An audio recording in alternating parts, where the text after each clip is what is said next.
We've got a new character joining the Arrowverse and an old one leaving. Who is it? Stay tuned. You're tuning into the destination for TV superfan discussion, Afterbuzz TV. And now, let the buzz begin. Hey guys. This song just makes me feel like I'm in a 90s pop video or something. Like I had to warm it up though. I was starting off very slow with raising the roof. Oh, that's like 90s. Yeah, it's 90s. Raising the roof and everything. Hello, CW Weekly fans. Welcome to another week here with us at Afterbuzz TV. We're going to talk all things CW. We got news, we got gossip, we got casting news. We have everything. But first of all, I'm Tiona Hobson, and you can follow me at the Tiona Hobson on Twitter and Instagram. And joining me tonight, I've got the lovely Erica Shannon. Hi, everybody. I'm Erica Shannon, and you can find me on Twitter at Miss Airy Baby. Miss Airy Baby. That's where I got it from. Yeah, yep. I know. I just cut off the K. Yeah, I got you, girl. Mm-hmm. Sadly, our other two co-hosts couldn't be here tonight, but they will be back with us next week. So, as always, we're going to start off tonight's show with our trivia question. Mm-hmm. This week, it's a real doozy. Yeah. I was proud of myself. I came up with this one on my own, guys. Aww. I figured this one out. Claps for Tiona. Thank you.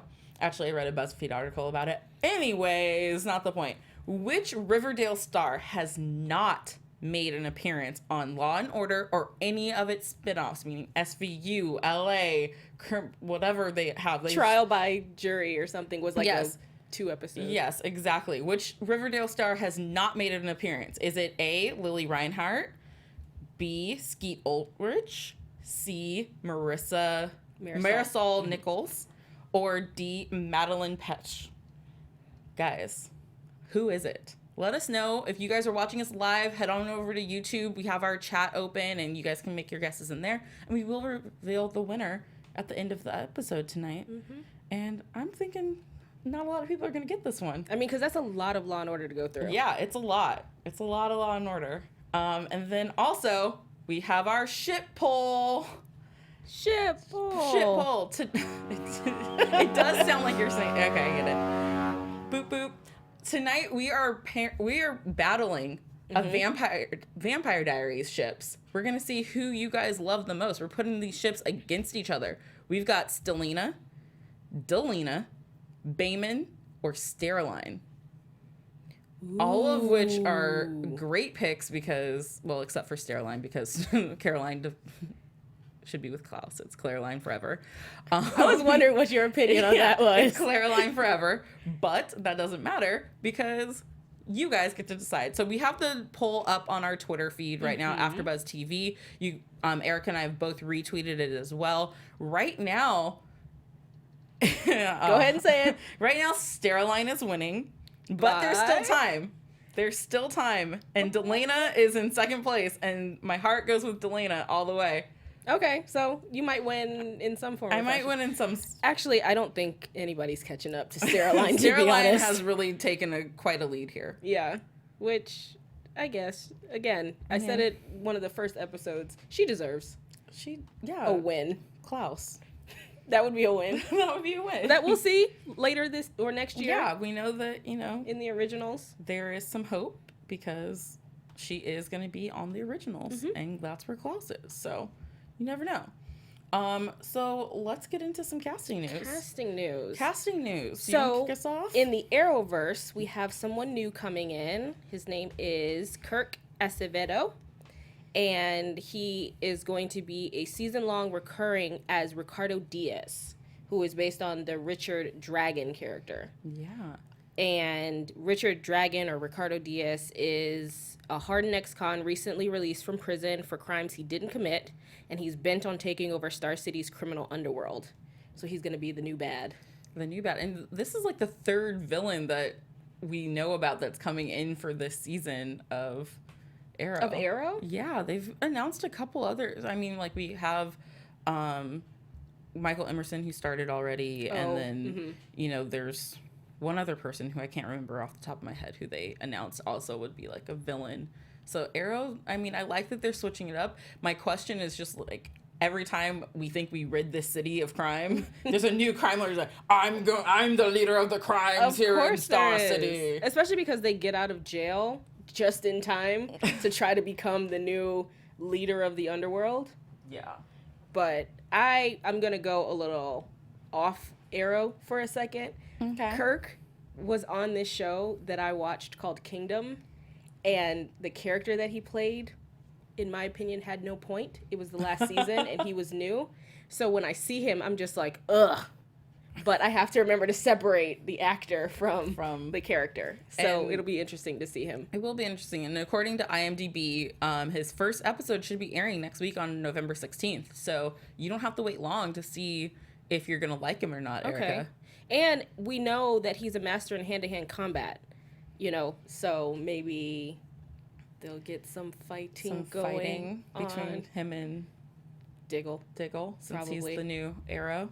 See how long Oliver lasts on the sidelines. That's the question.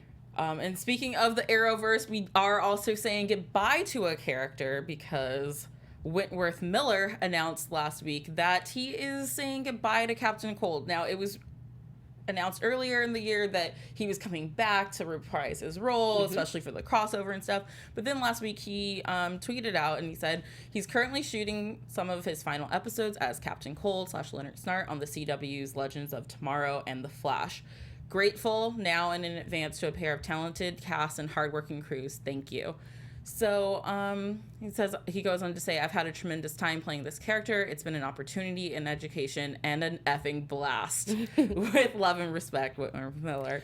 But I'd love to hear him give this little tidbit in his Captain Cold voice and tone. Oh, yeah. That would be awesome. It's like, let me hear you say it. I'm sad to see him go, but I'm also not that sad because it's a character that's been in and out of my life enough at this point that I'm pretty okay with him going because I didn't think he was going to stick around much longer anyway. No, but I'm excited because he said Legends and The Flash. I mean, we saw him on The Flash at the end of last season, but it's going to be nice if he's part. So you think he's going to be part of the crossover? Yeah, I'm pretty sure they've announced that he is part of the crossover that's happening. Well, isn't that happening? That's happening in the next couple weeks. Yeah, the 27th, 28th. But so that means he'll last longer than the crossovers because he's saying he's currently shooting his final, some of his final. And I think it's nice that he'll have, you know, especially if his final one, getting to go back and have an episode on The Flash, which is where his character got introduced to us and where it started. You know, it'll be nice to be able to pay homage to that and bring it back. Yeah. For one last time. Close it up for good. Close it up, wrap it up, put a bow on it. I wonder what's going to take him out because he has to die, right? I mean, do we have to kill people? Why can't he find love and go off and run off to the sunset with... Would he run off to the sunset, though, if he's Captain Cold? I mean, to a winter freeze, then. Okay. He's going to go find a blizzard and run off and be happy with someone and have a little blizzard baby. But then that opens it up for him to possibly come back. That's what you're saying. No? Yeah, except that he's not. Like, I just don't like death. It's so final for a character. That's true. You know, so let's find a happy ending for him. He finds his peace and he's okay with it and he can go on. I see it. It's not as dramatic or fun, but I like it. Yeah. That'd be funny, though. He just skips off. That'd be totally unlike him, but you never know. You never know. So goodbye to Captain Cold for now. And hopefully we'll get to see you in the future. I mean, he could come back in a couple years or something, you know? You never know. But over on Black Lightning, we're finding out some more casting news. Some more cannot regulars. wait for this show. So we know that James Remar will play Peter Gamby, the oldest friend to Jefferson Pierce, who we already know is going to be played by Cress Williams. And Gamby is described as Jefferson's father figure, mentor, tailor. I'm guessing that has something to do with his Black Lightning suit. Yeah. Suit. That's the word. I keep wanting to call it a uniform. His suit. It's better than I thought you were going to say costume. That's what... It's either uniform or costume. It's a suit. Thank you very much. Suit of honor. And their relationship will become a painful window into the past. Also coming is Damon Gupton, who will play Inspector Henderson. And Inspector Henderson is a veteran law officer, and they're at odds. He and Jefferson are at odds with each other, or he and Black Lightning, I should say. Yeah. What I like about both of these castings is that it's people who you've seen in a lot of stuff, so they are getting recognizable people to come in to have some fun with them, especially for a season 1 show. Of course, this is not your typical season 1 show because it has a whole team that's already established a universe around it, so you're gonna get some better names coming in from the start. But it's still great to see these people gravitating towards this project because it just makes me think in my head, this is gonna be freaking awesome. Yeah. it just steps it up. Every week when there's more casting that we find out about and you see who the actors and actresses are, it gets you excited. And I don't know who's not excited for this show, just especially with the talent that's coming into it. Right. It's great. I can't wait. I'm excited. We'll see. We'll see exactly how that goes when it premieres next year, which I'm still waiting for a premiere date, CW. Just throwing that out there. Still waiting on a premiere date from you guys for Black Lightning. Would love to announce that soon, just to put my head at ease. Going back to the Captain Cold news, sorry. Jamie in the chat is saying no one is ever really dead on comic book shows. And especially now that I think about it with Legends, they can go back in time. Yeah. So. See, he's just got to have to find his happy ending. Or it could be another Earth and Captain Cold, quote unquote, could come back and it's just a different actor. Yeah. That is true too. See? Many possibilities. Many possibilities on these kinds of shows. Going over to Supergirl. So we have Jesse Rath is set to play Brainiac 5, which is such a name. And I love the comic book character, just like the way he looks and everything. So I'm excited to see how they transform him or what their take of this character is going to be. For those who don't know, Brainiac 5 is coming back in time from the 31st century. Speaking of time jumping. Yeah. And the Legion of Superheroes to help Supergirl battle Reign, who is currently being played by Odette Annabelle, who I love. Have loved her in a lot of things. Don't like her character on Supergirl right now because clearly she's going to be a foe. Okay. And so I can't fall in love with you because you're going up against my girl Supergirl, and I know whose side I'm always going to be on. Which makes sense. Yeah, but I mean, it sounds like it's going to be an interesting thing. We're still learning about Reign, and I'm not the person who's familiar with comic books at all, so I don't know much about the background of Reign, but it's been interesting slowly seeing this character come to life and come in front of us. So it'll be interesting to see how Brainiac 5 is coming in to help, and he's supposed to make his debut in episode 10, which by my calculations puts it at about December 11th, which could be right up at like the winter finale point. So maybe that's where we get a big episode of something happening and moving in the process. What I found out about Brainiac 5 is that in the comics, he's actually a love interest for Supergirl. Oh. But what I read, they were saying it can go in 2 different directions because he can either help Kara move on from Mon-El, or in the comics, he has the ability to create like an anti-lead serum, which could bring Mon-El back. So it's which road will she take? Which, let's all not forget, every week his name is still listed in the cast. Really? In the credits, in the opening credits, yes, his name comes up, Chris Wood, every single week. So every week I get a little excited thinking this is the week we get to see where he is, what happened to Mon-El. And every week it's not. So again, just sitting there waiting for that to come out. So maybe it's road 2. Maybe she's gonna maybe mix that's some how things together. they get back together. I like Interesting. this. I like this. I did not know that his name, Chris to be Wood. fair, I don't watch Supergirl. But I didn't know because it's a new season, so I wouldn't have thought that he would still be on there. I always be paying attention to the credits in the beginning, all those names coming through. It can reveal a lot about what the episode's going to deal with. I mean, I'm just thinking, like, is he still getting a check from that? With his name showing up? Yeah. Go him. He's a regular, I'm pretty sure, so... Maybe he's walking around in like a disguise and you just don't know he's actually there. playing an extra in every episode. Yeah. He's in the background of a scene disguised. Like if somebody's reading a newspaper, it's him behind the newspaper. Everyone keep your eyes out for Chris Wood in the background of any Supergirl episode moving forward. And if you see him, you heard it here first. Can't wait. So moving on to more casting news or casting announcements. Yes. For Sabrina, the new Sabrina, The Chilling Adventures, we saw a casting call. Yes. And it's detailing that there is an open ethnicity for Sabrina. She just has to be able to play 16. Yes. I mean, and this is huge because, you know, most people assume that it would be cast as Caucasian, but the fact that they're keeping it open to any ethnicity means that they haven't necessarily stuck to, you know, this is what the comic book was, this is what we have to have.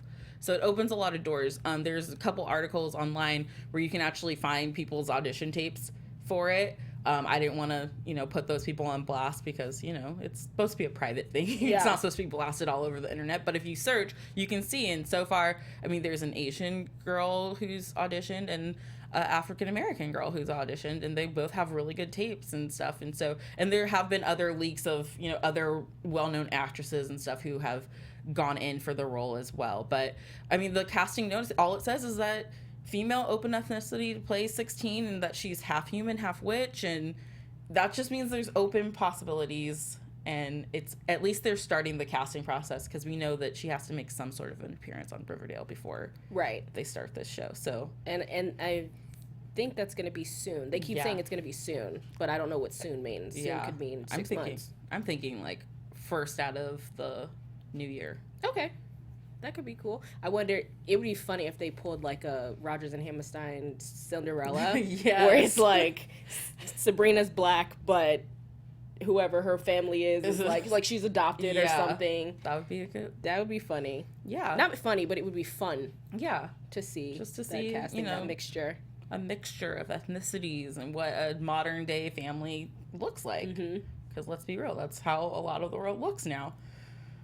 But also in Sabrina news, the cast of the Sabrina the Teenage Witch series, starring Melissa Joan Hart, reunited at Comic-Con last week and had some things to say about the new version of the show and where their characters might have ended up at this point in time. I mean, basically they said that the rights reverted back to Archie Comics, so they have no idea what's happening. But Melissa Joan Hart thinks that it will be a completely different show because she said their show was lighthearted and about family and that stuff, and this show seems like it's going to be more about the witchcraft and the dark, sinister stuff, which is a little bit more mature and appropriate for the CW at this time. Right. And I think it's going to take on a whole new life, of course, but I feel like it's not gonna be, I don't know what word I'm thinking of. It's just gonna be totally different. And so it's gonna be something that those of us that watched the original Sabrina might have to get used to, because with Riverdale, we didn't have an Archie show to refer back to. But with this, some people might watch the new Sabrina and be like, huh, I kind of miss the CGI or whatever coming out of her finger and talking cat. The puppet cat and stuff. The cat's probably going to be CGI'd, let's be honest. They also said, you know, a couple of the characters were like, oh, where do you think your characters would be now? So for Aunt Zelda, she said she probably would be driving an Uber in the other realm, which I could see. While Aunt Hilda said that she probably lives with Salem alone somewhere and pining for Drell. Salem's character, he agreed with that and said living with Hilda and probably really into Sudoku. Wait, Zelda thinks she'll be... Oh, sorry. Was that Beth? Hilda thinks she'll be driving... Yeah. But Hilda liked Drell. No. Zelda said driving an Uber. Hilda said living. Why does she think she'll be driving an Uber? Like she was a scientist or something smart. I think you're mixing them up. I don't know. I think you're mixing them up. It's appropriate for their characters. Okay. Yeah. I think so, at least. But Sabrina and Harvey, they said that they think that they would probably have a 16-year-old at this point. And because of the rules, that they'd be banished somewhere. But they also said that they probably think that they would figure out a way to make it work and maybe, you know, start their own Hogwarts type of school for foster some children, some that are mortal, some that are part witch, and sort of teach them how to do things. And the cast kind of all agreed, like, hey, that sounds like a new show right there. I was going to say the same thing. I was like, that's what that sounds like. That sounds like they should do that. Yeah. But it also sounds like the new season of the original, so we already have that. Oh. Well... No. Yeah. it's basically the original all of the new emotions season. in my mind. It's like starting a school like Hogwarts for kids who are out of place. But it would be kind of cute to see Harvey and Sabrina back together. Yeah. The old Harvey and Sabrina, because we don't know what the new Harvey's going to look like. This is true. Because they're still casting for him as well. Yeah. So, Erica, I'm going to let you introduce our hotties of the week because she couldn't just pick one, y'all. She had to pick two. Well, you know, it's Thursday, and yes, we'll have a Throwback Thursday, but I thought, why not do that to the hotties of the week as well? So, for our older hottie of the week, his name is Wes Ramsey. If you remember, he played Wyatt Halliwell on Charmed, and I don't know how he came back into my life. I saw a picture or something of him, and it reminded me of the episode of Charmed when he had his long hair. I was just like, oh, all right, let me put him down for hottie of the week. Okay. And then for our newer hottie of the week, I chose Charlie Barnett, who plays Ian Porter on Valor. So giving Valor some love. Yeah, Valor some love. Yeah, he is they're both really cute people, attractive males. And I first saw Charlie. He was on Chicago Fire. Mm-hmm. Yeah. That's where I saw him. And I was sad when he left. But, another CW connection. Another actor from the CW went to Chicago Fire, Stephen McQueen. Oh, really? Yeah. Okay. Well, Jeremy Gilbert. Okay. My cousin just saw him at lunch the other day. Very cool. Just random. Is Matt's not here to name drop, so I'm going to do it for him, okay? Name drop, and it wasn't even my story. My cousin texted me, like, Jeremy Gilbert's. And You should have made it your own. I know, I should have made it my own. I just ruined the moment. My bad. Well, thank you for those hotties of the week. Let's jump over into like some news and gossip stuff. Big props to Dynasty because they just got a full season pickup. Yay! Congrats to them. This is pretty big because this is the first new show that has got it. There's still no word on the fate of Valor. Right. But we know that the ratings of Valor are not doing that great right now. But Dynasty seems to be, finding its own stride and really getting a lot of views and a lot of looks, and people are talking about this show. Mm-hmm. It's exciting. Yeah. And it comes with the history of being the old Dynasty, even though I've seen where some people are saying that it's not along the same lines of the 80s Dynasty. Yeah. But it's forging its own path. It's creating its own story. Yeah. And for those of you guys who might not know, this basically means that instead of 13 episodes of Dynasty this season, you will get a full 22, which means that this baby is riding its way all the way through May. Mm-hmm. So I'm excited to see where they go with the story and what ends up happening. I'm not going to lie, I'm a little behind right now. I had a couple weeks of work, so I got to catch up. Same. But I am still really enjoying this show. It reminds me of Gossip Girl and, all the CW shows that are like... I want to get your temperature on something. Uh-oh. How do you feel about now in 2017, full 22 season episodes? I mean, full 22 episode seasons. It is a lot. Mm-hmm. I'm not going to lie. And especially, us here at AfterBuzz, we review all these shows, and I do a lot of shows that are 22 episodes, and it is a lot. When we get those dark weeks, it's kind of exciting. Mm-hmm. I think we live in a culture that is used to being able to just binge now. But I don't think shows like this, I wouldn't want to binge this. This is something I want to take my time with and get to know and slowly, unfold the multiple layers of the onion. So I appreciate that it's giving itself time to breathe. Maybe we can find a place in between because 22 episodes is a lot. Yeah, and like Zias is saying in the chat, there's going to be some filler episodes. Yes. Which I think because I've started to watch, or over the past few years, I've been watching a lot of like British shows or even shows on Netflix. They're shorter seasons, and I feel like you have 13 hours to tell a story. There's no time for filler. Yes. Boom, boom, boom. Everything moves with every episode. So it's good for them that they're receiving the extra episodes. Mm-hmm. I just don't want it to, like you're saying, the story just become like diluted because they're trying to stretch. Yeah, I do appreciate the short seasons, like what the Brits do with their shows is amazing because it's just here it is, boom, boom, boom, everything happens. There's no filler, there's no slowdown because we got to stretch this to make it last. We need this person to have a 8 episode arc, right? Which could have been done in 4. You know, so I do get that too. But I mean, hopefully they don't drag it out too much. But with a story like this, it is gonna get a little soap opera-ish. So I'm already prepared for that with a show like this. I want to see a new soap opera, like legit. A storyline takes a full week to begin. Just going over to Tyler Perry. He's doing a great job. Oh, really? Well, I said that a little sarcastically. Okay.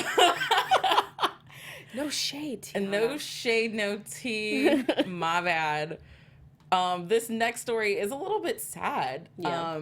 Former Gossip Girl star Ed Westwick has been accused by 2 women of rape in the last couple days.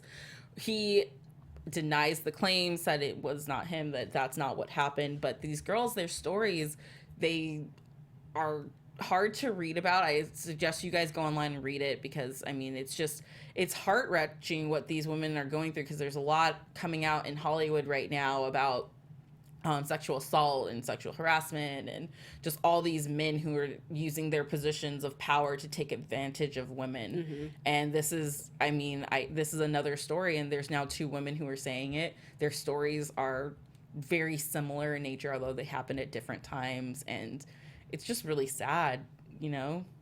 I mean, it's sad that it's happened to them, but it's good that it's coming out because I do feel like there's going to be a shift, potentially a shift in Hollywood that's going to make life safer, not just for women, but for men, for kids. Like, I think there's going to be a whole culture change.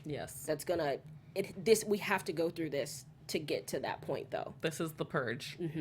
We're purging out Hollywood and all of the people who think that they can use their positions to take advantage of people. And to tell people this is not going to be tolerated anymore. Like, you did it so many years ago because you could get away with it because parents would sit outside meeting rooms, or young actors coming into the business didn't know any better, or it was what they assumed would happen, so they would just let it happen.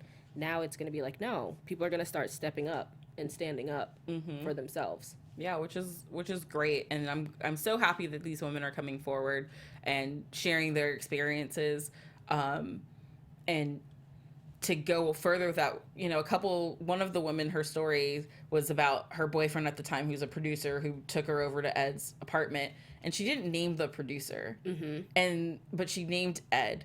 And I know that he's the person here, but I want people to start naming the accomplices. Right. Like, you went to him and you told him what happened, and he told you to shut up about it, basically. These people also need to be thrown under the fire as well, because they were okay with this happening and being like, oh, no, you can't tell anyone because you don't want to come off as a desperate actress who's just looking for fame. No, that's a pretty crappy way to view things. And if you're out there still producing stuff, you need to be stopped as well. That's very true. Yeah. I agree. I mean, good. I hope that more people feel comfortable enough to start coming forward with more stories. I mean, every single day you're just hearing new reports on people, person after person, coming forward with claims about people. And it's about time. It's been Hollywood's dirty little secret for far too long. And it's really scary for the people that may not have had a chance to come forward. Because there might still be people, and like you're saying, more people might come out about it. But there might be people that we'll never know about. Yes. Because so much time has passed, or they've passed on, or, you know, you never know. But this is a good trajectory. Yeah. For the culture. For the culture. Doing it for the culture. So, we have some Riverdale news. Riverdale! Well, we have some Archie comic news. Archie comics! Guess who's now a werewolf? Who? Jughead. What? Yes. No. At New York Comic Con, Archie Comics team announced that they are launching a new comic book series called Jughead, The Hunger. Oh. And it's only in the comics for now, but it could make its way to the TV series, especially if Sabrina comes along and they add that supernatural element. Hey, Jinx. I know. I saw that coming. Okay, I could see that, because I mean, I don't want to see Riverdale really go that path, because I just feel that werewolves is something that we've done. We don't need that. I like this whole Sabrina thing with the witch stuff because it's in a new twisted way where we haven't seen that before. So, I mean, I think it's cool for the comics, but I don't want to see him running around, Cole running around as a werewolf. Yeah, I agree. I was just trying to make it like, I was just trying to report on the news. That's I was like, I don't want to see him fall into that or anything. But it'll be cool for the comic book to take it in that direction, because I think you can also have more artistic liberty with it. Yes. Like what you can do with him as a werewolf. So I guess we'll see how that goes. I can see it happening, I guess. Again, if he ends up being a werewolf on the show, heard it here first. Heard it here first. Erica's dropping exclusive after exclusive. Boom. And speaking of exclusive, well, this isn't really exclusive, but the CW has just been gobbling up new content. They just keep buying show after show and ideas for development and everything. So the newest one, they have a dramedy in development called Make Divya Great Again from writer... I'm gonna mess this up too. Devaneshi Patel from Blackish, and Eric Erica, and Kim Tenenbaum. It's like you keep talking because I can't speak these names right now. I'm not sure who the writer, whose last name is Patel. She'll write and co-produce with the Tenenbaums, who will executive produce. Yeah, so it sounds great. Basically, it centers on an Indian American woman who undergoes tremendous pressure from her traditional parents, bails on her arranged marriage, and invents a perfect Indian boyfriend. She then sets in motion an absurd and poignant series of events that derail her life, all while she is trying to clear her name in the darkly comic accidental death of her ex-fiancé. Which, how are you gonna make an accidental death funny? Hey, worse things have happened and been made funny. And try to have it where she's gonna catch the blame. Yes. Well, I've seen like normal, natural deaths that are funny. I mean, it could totally happen. Yeah, I think it could happen. And she's writing on Blackish right now, so she's got that mindset to make, oh no, he got the hiccups and died. Like, I mean, that's a Grey's Anatomy thing, but like, whoever thought you would die from the hiccups? So I'm guessing it's gonna go kind of like the crazy ex-girlfriend. Yeah, that's what I'm feeling more of this. But my question, because I mean, we also have another show that we'll talk about, or three more shows that they have in development right now. If any of these, and I know not every show is going to get picked up to a full series, you have to get the development process, you have to produce a pilot of it and everything and decide. But even if like 2 or 3 of these guys get picked up, where the hell are they going to air them? We don't have space in your lineup, CW. You guys got a full slate. Tiana and I are on the same wavelength tonight, because I was literally going to ask that. But now that I'm thinking, maybe it's summer series. I mean, I guess. Which I kind of feel like is a bad place to start a show, potentially, because people travel during the summer.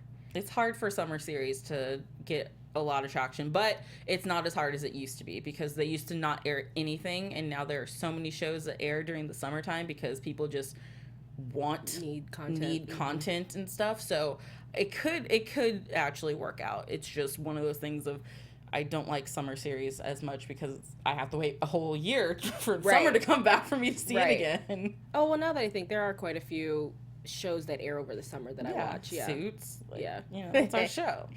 That's our show. That's our show, girl. But when we were compiling our stories, I was just like, you get a dramedy, you get a dramedy, you get a dramedy. Everybody gets a dramedy. The CW has become Oprah at this point. They're just giving shows to everybody. So another new hour-long dramedy that's coming, or that's being developed, is called Near Beth Experience. Sorry, still stuck on the death.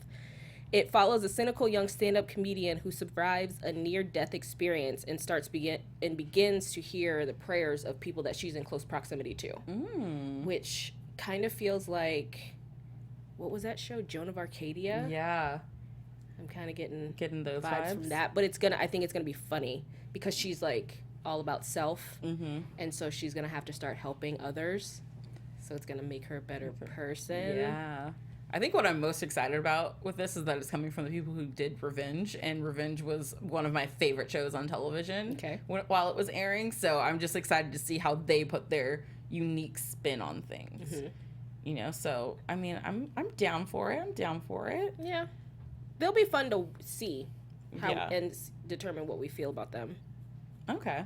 Well, over on not Crazy Ex-Girlfriend, over on Jane the Virgin, it has been announced that that they're finally getting their book made. So Jane Villanueva's Dreams and Dreams of the Jane the Virgin fans, it's being published.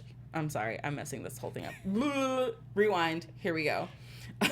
So the debut novel Snow Falling is being made into a real book, and thanks to Simon & Schuster. And so the fictitious Jane has already landed the book deal, and fans are still going to get to your own physical copy of this book. And it's coming a lot sooner than you might think, because November 14th is just around the corner, and you can go out and grab this book and read it just like they do on the show.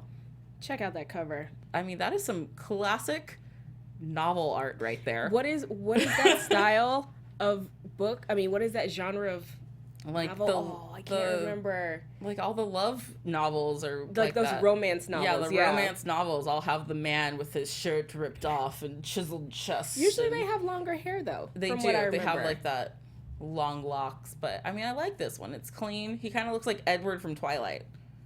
And he's got a little glow. There's some sparkles around him. He's sparkling. He's sparkling like a vampire. So, to be honest, I feel some sort of like Spanish influence in here as well. Mainly with the woman in the picture, with how her hair is and like just the way she's drawn. It reminds me a lot of those like these like Spanish comics I used to see at like supermarkets. I don't know if you guys ever came across, but yeah, I'm not a fan of the show, but I'm enjoying this cover. Yeah, the cover. You know, they always say don't judge a book by its cover, but this cover makes me want to read the book. Yeah, it takes place in early 1900s Miami. Miami.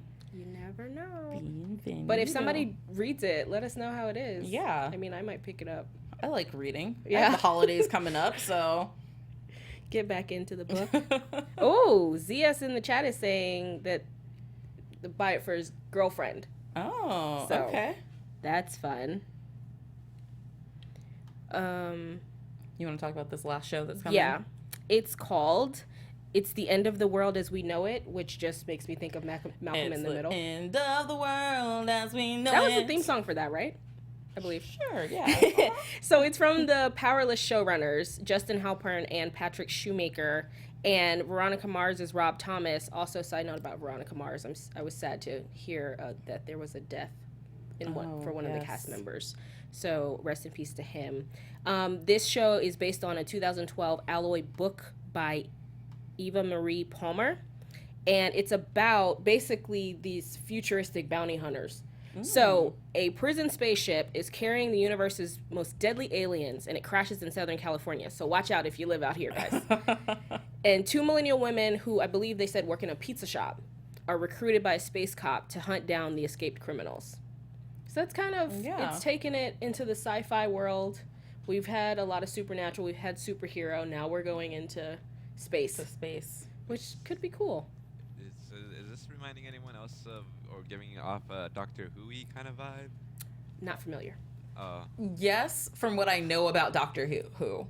I don't know a lot about it, but yes, I'm getting that too, Anthony. You're not alone. All right, just making sure. Yeah.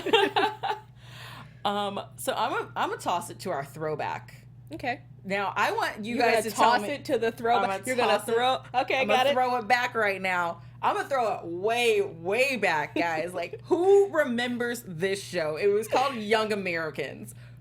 I don't remember it, but apparently it was a spinoff of Dawson's Creek. Not at all. And look at this cast. I mean, I see Ian Somerhalder. I see a bunch of people whose names I can't remember right now, and I didn't write down for some stupid reason. But like, it's got a great young cast here. It's just a great looking cast and show. And so basically, the WB back in the day developed this to be a summer replacement for Dawson's Creek so that the fans could still have something going on over the summer while Dawson was taking his little break. So it was basically run around Will Krudsky, who came over to Dawson's Creek and was a longtime friend of Pacey's, and he comes to visit in the 3rd season. Him and Andy go on a couple dates, and they bond because they both have very screwed up families. And then he disappears. It was never going to work with him and Andy anyways. He goes away, and he goes back to his New England town of New Raleigh, where he's a blue-collar townie, but he's been accepted into this prestigious all-boys academy for the summer. And so this is the show here. Yeah. And on paper, it sounds like something it sounds like a male Rory Gilmore, basically. Oh, no! He sounds like the male version of Rory Gilmore. And how did I not know about this show? I don't know. I feel like, so I tried to watch the first episode, and the intro, I feel like I had seen a portion of it before. It just wasn't enough because I think I was younger at the time where it didn't catch my eye. But I've started to watch the first episode. Okay. Well, you have to report back and let us know exactly how it is. But I mean, it's got Kate Bosworth in it. It's got Catherine Moaning, who is Shane on the L Word. And, it looks like a great cast. And I decided to throw it way back because I stumped myself with this one. It's like, I don't remember that show. But, I mean, it didn't last long, guys. It was a failed spinoff. Yeah. I wonder how many episodes did it last? The BuzzFeed article that I found it in did not say, but I don't think very many. I think it just lasted that one summer. But speaking of Gilmore Girls, Matt Krukey, Zucree, it's difficult. It's a hard name. Who played Logan on Gilmore Girls. He was on the show. Oh. I saw his name in the credits. Okay. Of the show. I see you paying attention. Okay. And so I'm going to give it a chance. You never know. I mean, the beginning of it, to me, felt like a totally new show. It didn't feel like Dawson's Creek at all. And I was watching it, and I was like, this could play like now. Yeah. And then, so I'll see if I maybe still feel that way. Maybe they'll revamp it, because honestly, it does sound like something that could play well for, Yeah. Do we have any shows CW audience that take place in New England now? I was just going to answer your question for the how long did it run for? Oh, yes. So real quick, the pilot aired on July 12th, so I bet that's summer, right? Yeah. Yeah. And, aired on 2000, and it was only one season, and it was limited. It looks like a limited order for only 8 episodes. Oh, okay. Okay. Yeah. 8 episodes. There you go. Thank you, Anthony, in the booth. Okay, guys, it is that time. We are going back to our ship poll. Ship. Yeah, see, you gotta pop that P. Ship. Pop the P. Poll. Ship poll winner. All right, so this week we picked all of our favorite Vampire Diaries ships. We put them up against each other, and the results are in. So you had you could pick Stelina, Stefan and Elena, Delana, Damon and Elena, Steroline, Stefan and Caroline, or Bayman, Bonnie and Damon. Who is the winner, Tiana? The winner. There we go! Finally got a drum roll! Delana! Oh! Yay!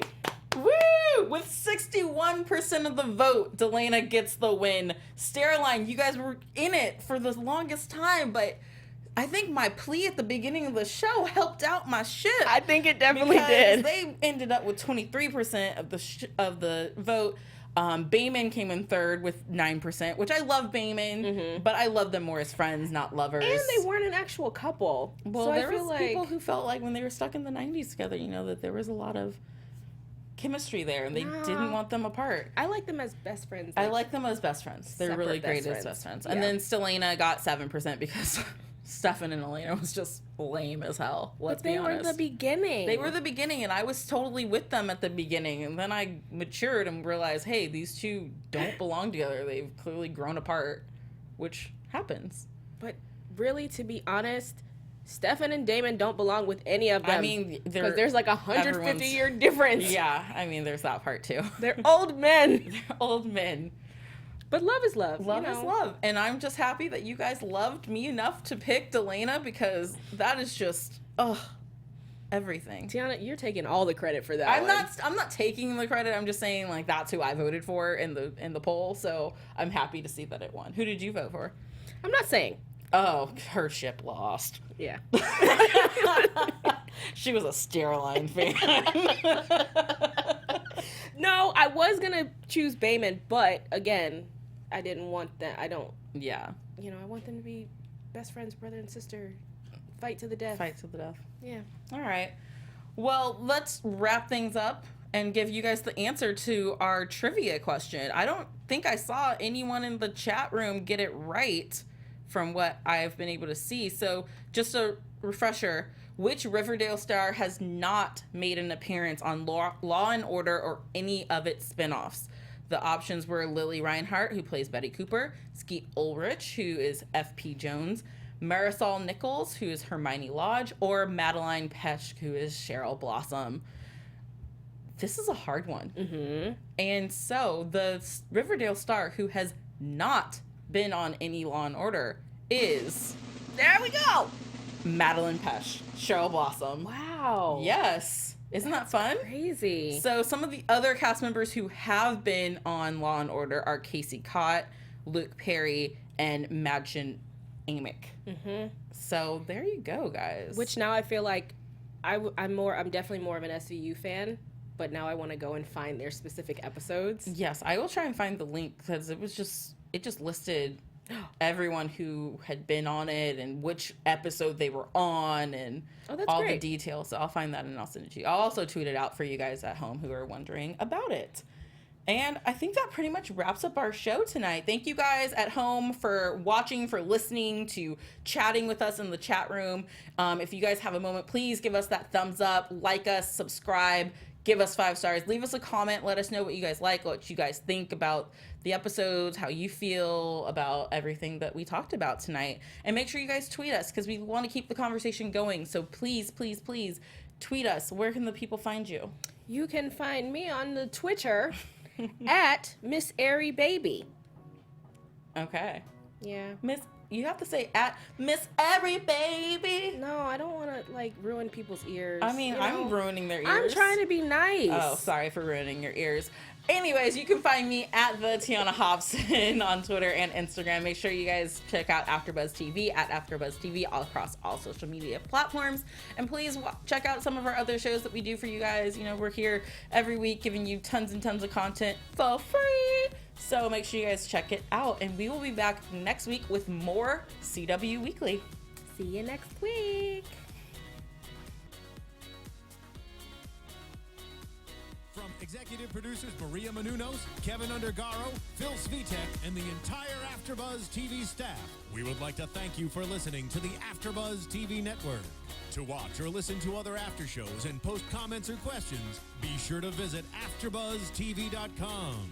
I'm Sir Richard Wentworth, and this has been a presentation of AfterBuzz TV. Buzz you later.